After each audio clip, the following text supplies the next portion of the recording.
je m'appelle Samira Louis et vous êtes à l'écoute du balado Chatting in the City. Ce podcast est une initiative du Vitra Club, également connu sous le nom Vulnérabilité, Trauma, Résilience et Culture, ici à l'Université d'Ottawa, pour explorer la santé mentale dans la communauté noire. Et ce podcast, comme je l'ai déjà mentionné aussi, ça fait partie d'un grand projet du Beacon Hill qui est financé par l'Agence de santé publique du Canada. Bienvenue tout le monde à un nouvel épisode. Nous sommes très heureux de vous avoir et le fait que vous êtes en train d'écouter certainement les balados qui sont passés les mois passés. Un autre mois et un autre jour pour améliorer notre santé mentale. Si je ne l'ai pas déjà mentionné, ma collègue Leslie et moi sommes les mobilisatrices sociales du Vitra Club et nous sommes très impatients de plonger aujourd'hui sur le sujet qui s'intitule la santé mentale des célébrités noires. Je vais laisser ma collègue présenter notre invité pour le podcast d'aujourd'hui. Merci Samira, merci à tous pour votre écoute. Alors notre invité aujourd'hui est Lyoto Philogène, aussi connu sous le nom de King H509, et c'est un chanteur, compositeur et rappeur qui célèbre la culture musicale haïtienne ici dans notre propre ville, Ottawa. Avec son récent album intitulé Mon Heure, King H509 fait connaître à notre génération les luttes de sa jeunesse, ses expériences et son amour de l'art. Mesdames et messieurs, veuillez accueillir chaleureusement King H509. Bonsoir. C'est un plaisir d'être avec vous, mesdames. Et merci pour l'invitation déjà. Et on va faire un bel épisode pour ce balado. Parfait. Le plaisir est partagé. Alors, on va tout de suite commencer avec notre première question qui est justement, en tant que jeune artiste noir, comment votre parcours a-t-il affecté votre propre santé mentale? Et il y avait un moment, il n'y avait pas une balance. C'est-à-dire, je fonçais à 200% et dans ma vie professionnelle et dans ma vie artistique. C'est sûr qu'il y a eu, tu vois, il y a eu un surménage. Et durant ce surménage, il y a eu des remises en question sur mon travail en tant qu'artiste, sur mon talent en tant qu'artiste. C'est ce que je me suis questionné. Est-ce que j'ai continué dans cette direction?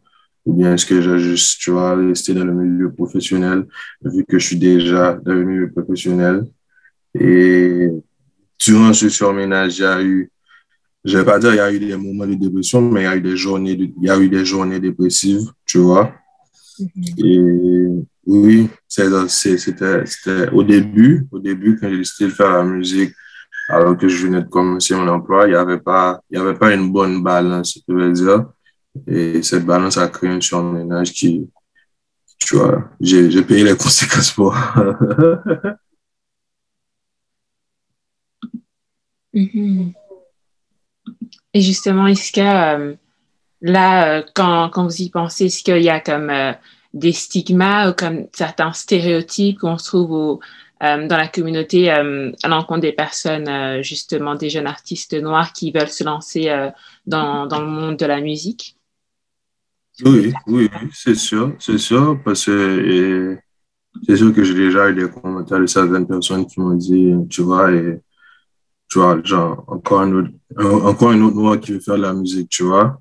Et j'ai entendu ça, tu vois, et j'ai eu ce stéréotype. Et parfois aussi, j'avais eu un tournage qui m'avait un peu choqué, parce qu'on avait été faire ce tournage et c'était quelque part loin à Québec, et bon, dans la province de Québec. Et puis, quand on est arrivé dans la ville, on avait loué une maison au bord de l'eau pour faire une vidéo. Et puis, justement, c'était pour un tournage. Et puis, on a été à l'épicerie. Et quand on était arrivé à l'épicerie, tu sais, nous, on est allé pendant, on va dire, une scène de tournage. On est arrivé à l'épicerie avec nos boucles d'oreilles, nos chaînes au cou, tu vois, et notre tenue de hip-hop, notre tenue urbaine, quoi. j'avais mes cheveux aussi. Et puis, c'était un choc pour la personne. À un moment, on va dire que tous les yeux étaient braqués sur nous. C'est-à-dire, j'ai dû demander à tout le monde, genre, est-ce que ça va? Pour que toutes les personnes puissent continuer leurs activités. Genre, leurs yeux étaient braqués sur nous.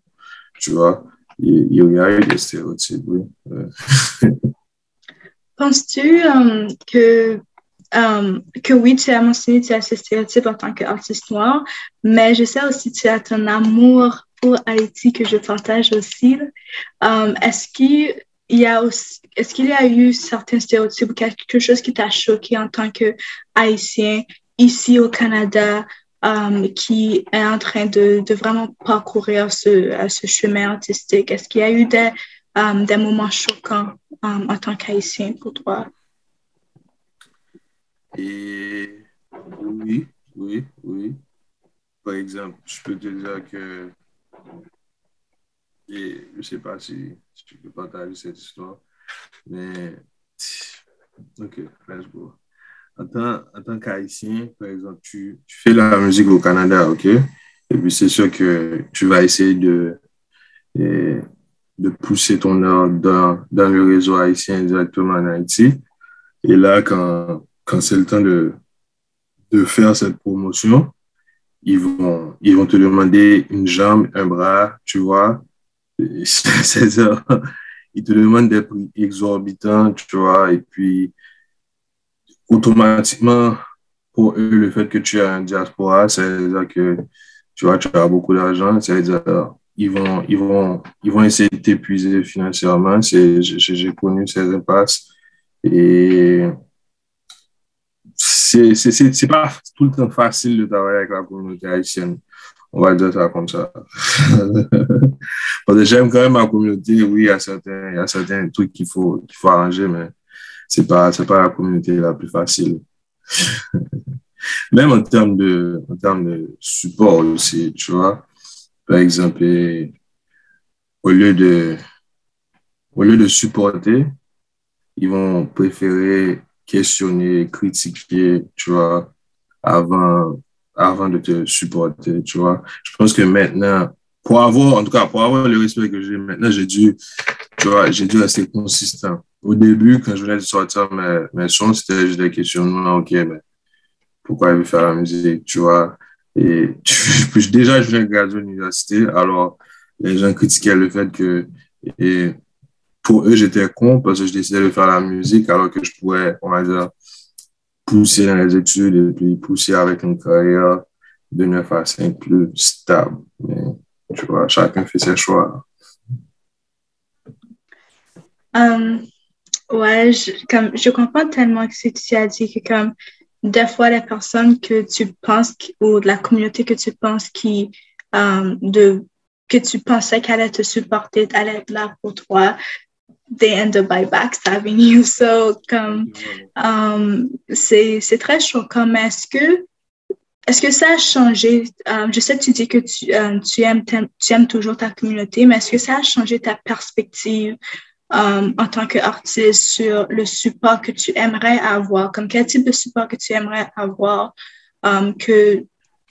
pas jusqu'à date, mais que tu n'as pas nécessairement eu ou que tu voudrais avoir au début de ton parcours? Je peux te dire ce que j'ai appris de l'expérience, mais en termes de support, et c'est difficile de répondre à cette question.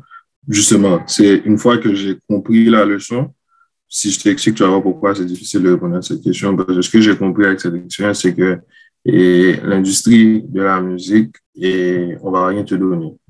Tu vas devoir te battre pour tout, tout, tout, tout, tout, tout, tout. C'est-à-dire, un artiste qui commence, il doit se dire que même les membres de sa famille ne sont pas ses fans. Il va devoir travailler pour toucher ces personnes. C'est-à-dire, tu vas devoir travailler pour tout. Quand on te dit que l'industrie de la musique, c'est un business, it's actually a business. You're going to have to work for it. Tu vas devoir travailler pour tout, tout, tout, tout, tout, tout.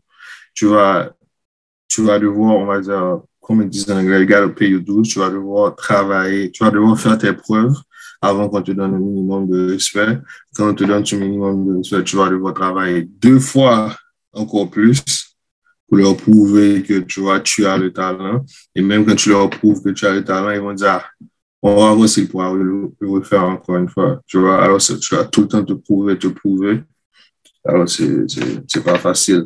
Alors, mais c'est ce que j'ai compris et en comprenant ça, et je me suis dit, OK, alors j'ai resté consistant, j'ai continué à produire jusqu'à ce que ça pète. Je me suis dit, j'ai continué à produire chaque année jusqu'à ce que ça pète et un jour quelque chose va péter et puis tu vois, c'est là qu'ils vont cogner à ma porte, ils vont dire, ah, lui, je le connaissais. Je vais dire, oui, mais il n'a jamais supporté.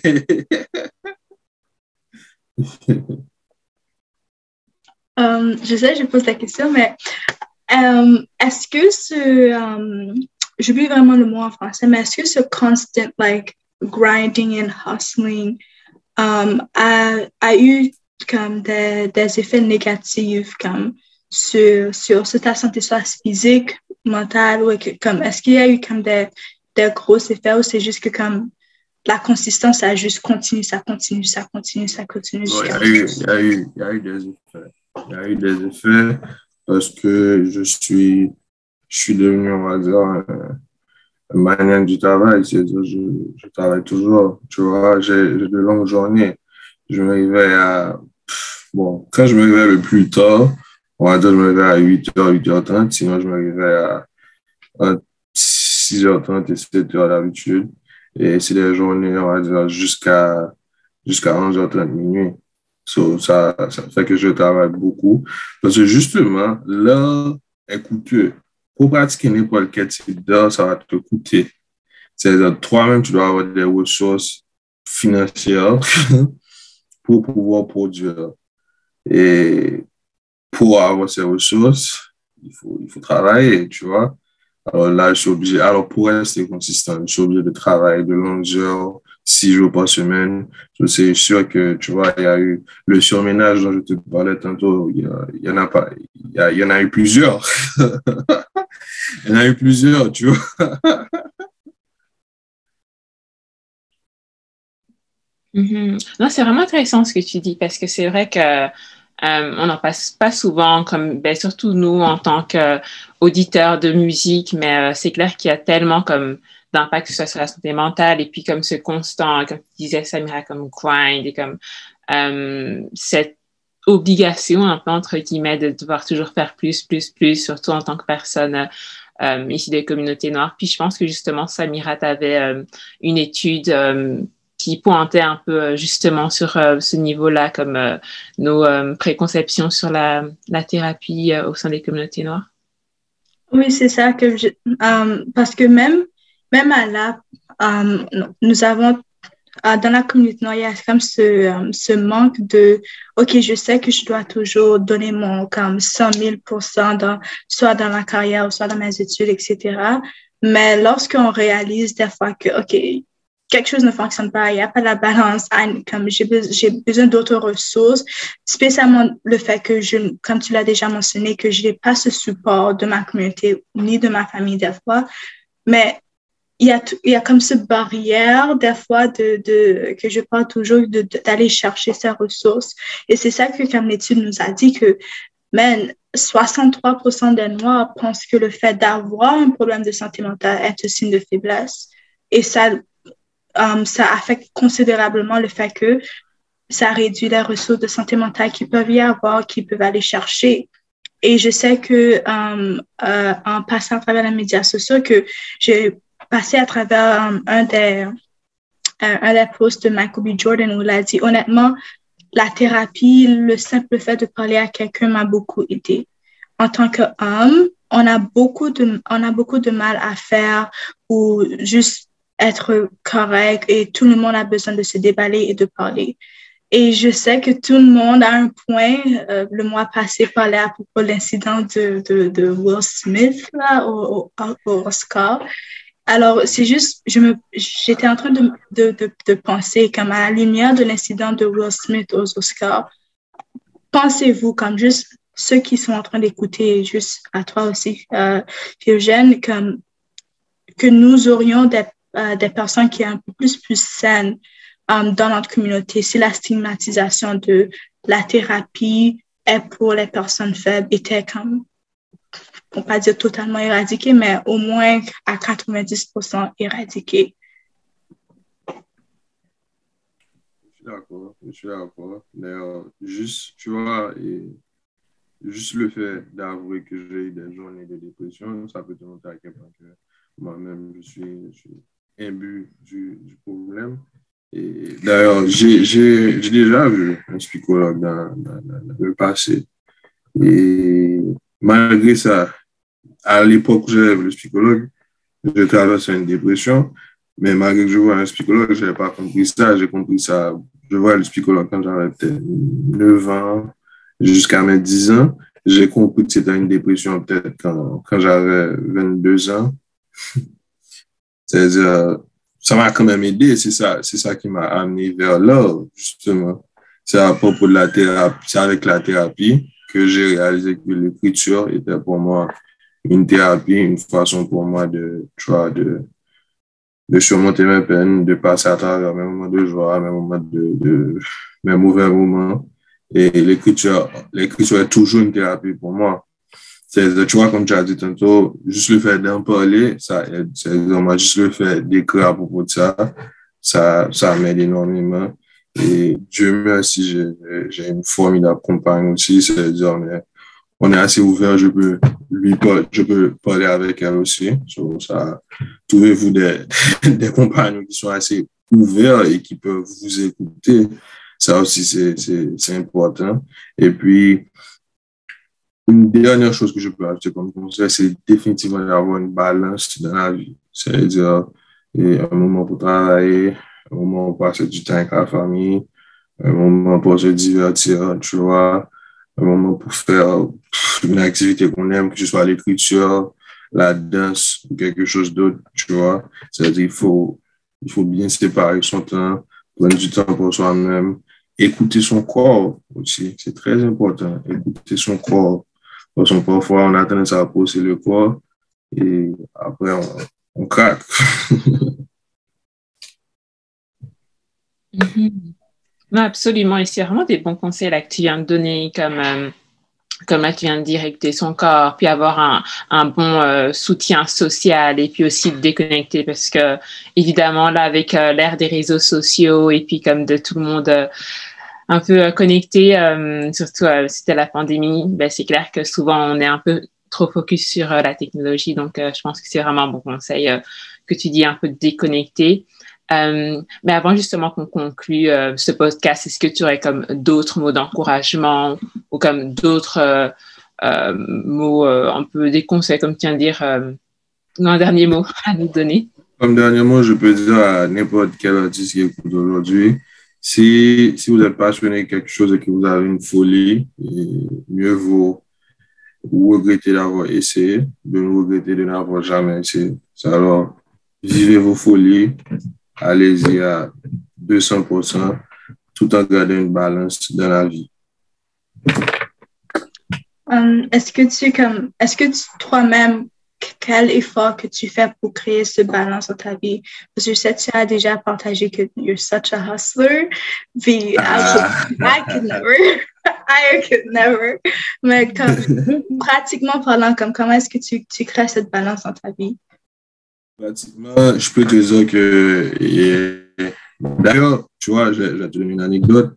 Et à un certain moment, j'avais un très grand problème de sommeil. C'est-à-dire, je ne dormais pas la nuit.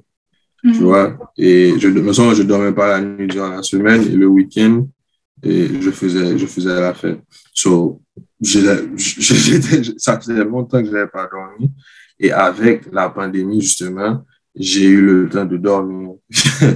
Tu vois, et là, je me suis rappelé de l'importance du sommeil et je suis retourné à moi-même. Ça veut dire, là encore, c'est un autre conseil. Écoutez votre corps. Si votre corps est fatigué, prenez du temps pour votre corps.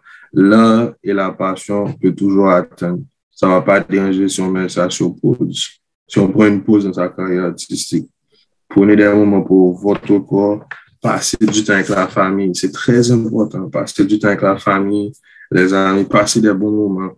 et passer des bons moments avec les amis, la famille. Prenez du temps pour votre corps. Et puis, la balance, c'est ça la clé, c'est la balance. Alors, est-ce que tu me dis comme si c'était pas pour la pandémie, tu n'allais jamais dormir? J'allais parce qu'à un certain moment, mon corps allait craquer. Tu vois, mon corps allait craquer. Mais il a fallu la pandémie pour moi, on va dire, pour prendre une pause.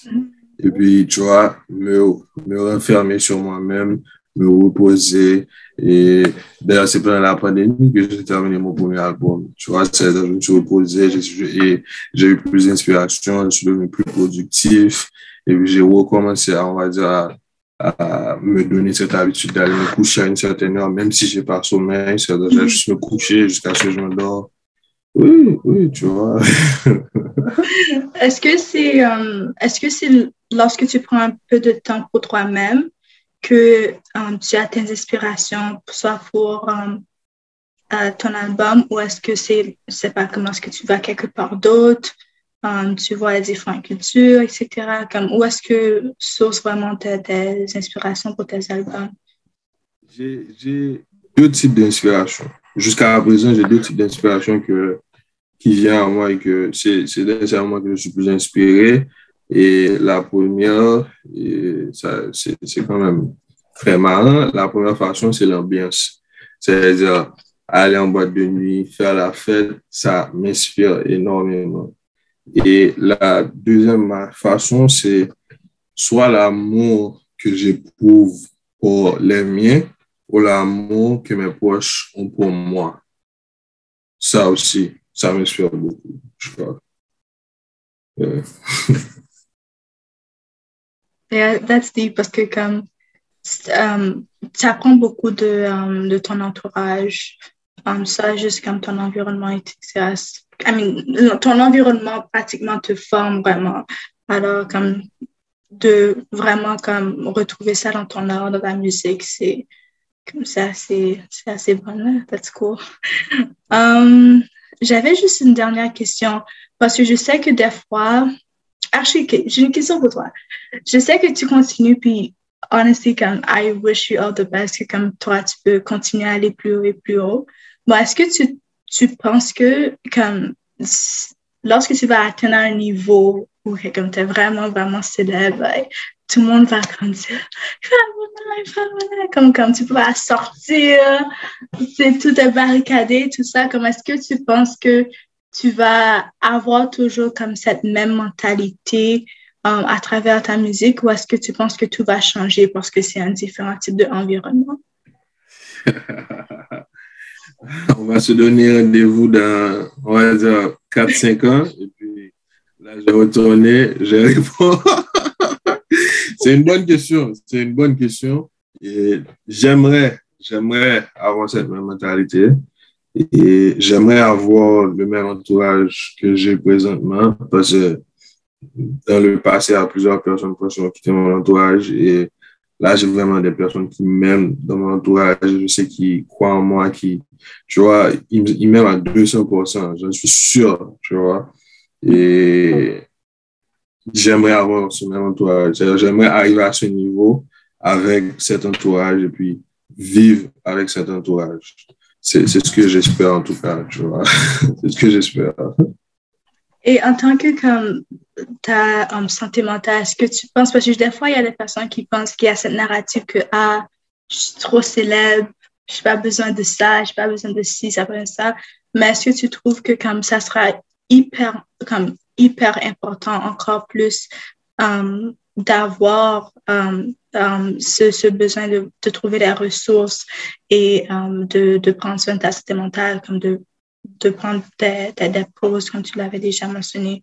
Parce que tu penses que you're not even going to have time for that. Non, au contraire.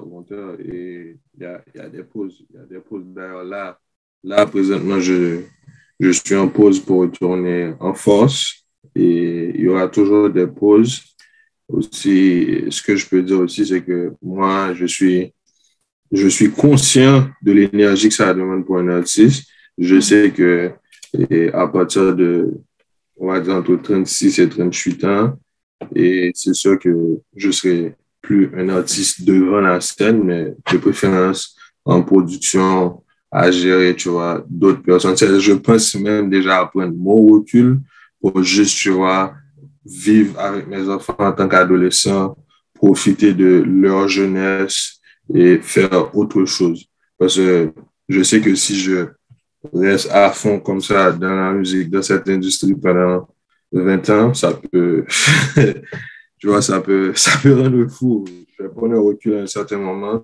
Si après le recul, tu vois, il y a quelque chose qui me pousse à retourner sur scène, mais là, on va faire le petit retour. Mais, tu vois, à partir de, j'ai commencé officiellement en 2017.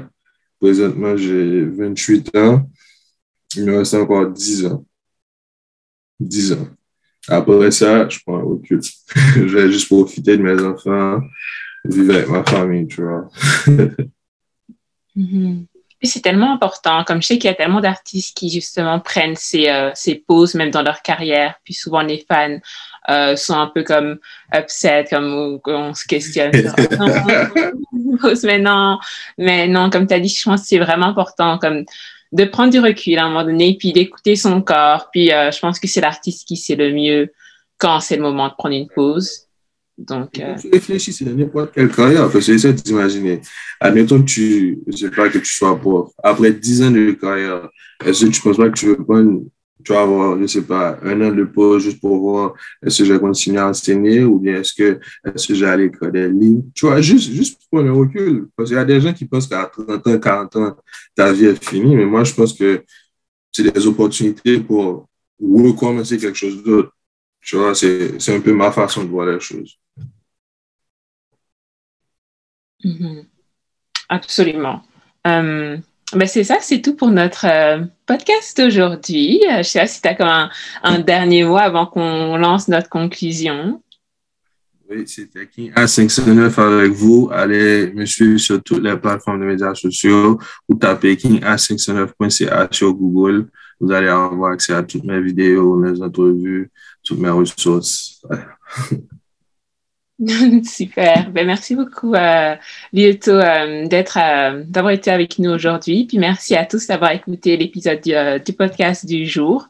Donc, voilà, on va mettre toutes les informations sur tes prochains événements et puis tes informations vers les liens de tes réseaux sociaux dans notre barre d'infos. Merci du coup à toi d'avoir pris le temps de partager ton expérience personnelle. Puis merci à tous. Prenez soin de vous. Et on se voit bientôt. Bye tout le monde. Bye tout le monde.